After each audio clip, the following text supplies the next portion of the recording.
Assassin's Creed has changed. There's no denying that. From its humble origins over 15 years ago in the original Assassin's Creed, to the massive world of Black Flag, to the even bigger origins, and then finally to the truly enormous Valhalla, it's very difficult to avoid conversation that Assassin's Creed is a very different game to what it began as back in 2007. I think personally that it's lost part of its identity in the process. Let's talk about it.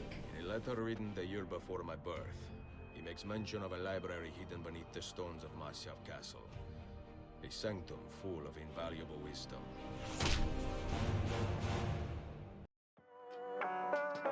I want to start off here by clarifying that while I do think that Assassin's Creed isn't really Assassin's Creed anymore, I do really enjoy the new open world RPG style that Origins, Odyssey and Valhalla have introduced. I've played and mostly completed the stories of all three, and I think they're excellent games. They're all absolutely brimming with fun content to enjoy, and they all take place in phenomenally designed worlds which you can explore for hours. Long story short, it's perfectly okay to love these games, as many people do, and as I do.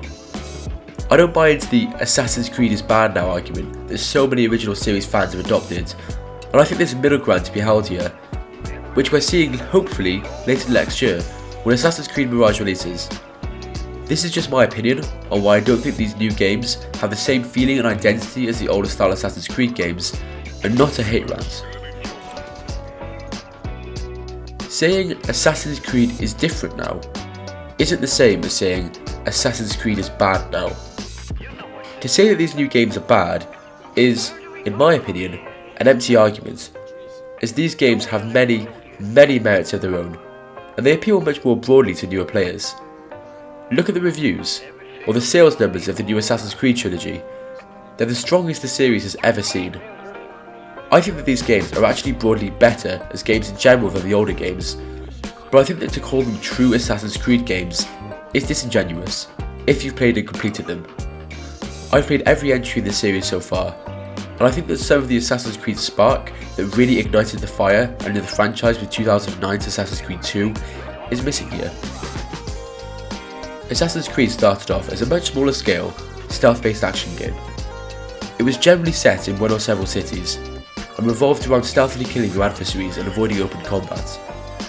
I remember my first Assassin's Creed game, Revelations, and I remember trying my best to stealth out the entire game, and not triggering open combat as much as was humanly possible, really living out that assassin's dream. I loved it so much that I then went and played every mainline entry that had been released before it, and then Assassin's Creed 3, and then Black Flag. It quickly became my favourite series, and it's for that reason that the evolution of the series has been so interesting for me to watch. I think that the stealth-based gameplay was what really sold the Assassin's Creed games for me, which is exactly the biggest reason, in my eyes anyway, that the modern form of Assassin's Creed doesn't fit what the series was originally meant to be. The main difficulty of having a massive open world RPG is that trying to set a stealth-based, one-hit kill assassination system into a world that also necessarily involves a leveling system doesn't really work. For a leveling system in an RPG to exist, there has to be sections of the map that involve enemies that can't be killed quickly, otherwise it would be too easy to avoid the leveling system altogether. That's why, in any of the three newest Assassin's Creed games, it's impossible to assassinate any enemies much above your current level, or any particularly high ranking enemies. This takes so much away from the assassin's abilities that you just feel like an average brute with a sword. Maybe a much more highly skilled brute, but a brute nonetheless. In the original Assassin's Creed games, I felt like an unstoppable killing machine, hidden in the shadows, never striking from the open, and always being totally lethal. Lethality becomes a problem when there has to be a leveling system in place to stop you from being just that. Let me break that down a little bit. In the old Assassin's Creed games, I'd say that there were three main things that made you feel like an assassin. Those things were stealth, ability, and lethality. The ability to be incredibly stealthy was what made the older games so impactful for me. Silently taking out guards on rooftops, sneaking through a crowd, and then killing your target was what sold the immersion to me. The ability to blend in with the crowd, or the sequences where you used to dress up in civilian clothes to sneak up on people, or the way that you never stood out anywhere until it was too late, were the ways you used to play Assassin's Creed. Things like eagle vision would keep your eyes trained on the target, while the focus on ancient assassin technology meant that hidden blades, hook blades, smoke bombs and coin bombs meant that you had all the tools you needed to be the perfect stealthy killing machine. Talking of hidden blades, we have lethality. It used to be possible to kill nearly every enemy in the game without alerting a single soul, and you could do this in any area of the map. It meant that being an assassin felt like you were a shadow, a blade in the crowd, and that you used social tools such as throwing money to cause a scene in order to cover your escape. There was an option for open combat, but it never lasted long, as it was very reaction and insta-kill based, and to be honest a little flimsy and one-dimensional. The main gameplay was stealthy, quick, silent and clever, and it felt great.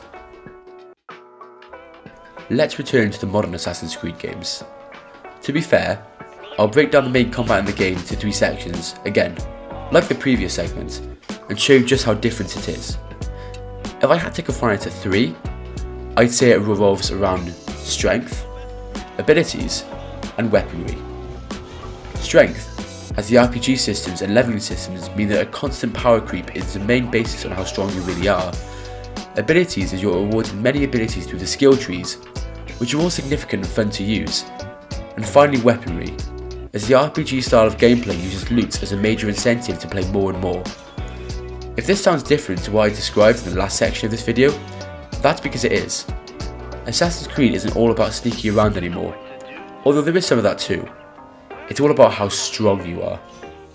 That, in my opinion, isn't the philosophy that drove the original games. This is a system driven by modern RPG game design, and Ubisoft's commitment to combining design elements in their games.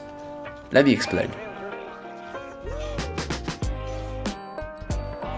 Over the last 10 years, Ubisoft has slowly but surely been combining all of their major franchises into what seems to be a series of games that share all their core gameplay systems. They're all massive open world RPGs, from Assassin's Creed, to Far Cry, to even Ghost Recon. And if you'll notice, only Far Cry started off this way. Assassin's Creed and Ghost Recon were both highly stylized games with unique mechanics that appeal to very certain audiences. But with Ubisoft's commitment to making huge amounts of money with each game and wanting to appeal to a wider audience, those series have become more and more similar to each other and less similar to what they originally started out as. Look at Ghost Recon Breakpoint. It's so unlike what it used to be that as a series it's nearly unrecognisable. Rainbow Six is actually the only series that stayed completely true to its roots, but that's thanks to the enormous popularity of Siege. And even that series recently suffered Rainbow Six Extraction, a shallow, generic game that offered nothing that Siege didn't already. Or in other words, a cash grab. This is why Assassin's Creed has become what it is today, which is a fairly conventional, albeit extremely good, open world RPG. We'll have to see what Ubisoft can do to rekindle the original Assassin's Creed spark later down the road with Mirage, due out in 2023, but until then, Valhalla's final DLC, The Last Chapter, is out now on all platforms bar the Switch, and it's the only big open world RPG Assassin's Creed until an unknown date in the future, where we've got both Assassin's Creed codenamed Red and Assassin's Creed codenamed Hexy. Let me know what you guys think in the comments below. Take care, and I'll catch you guys in the next one.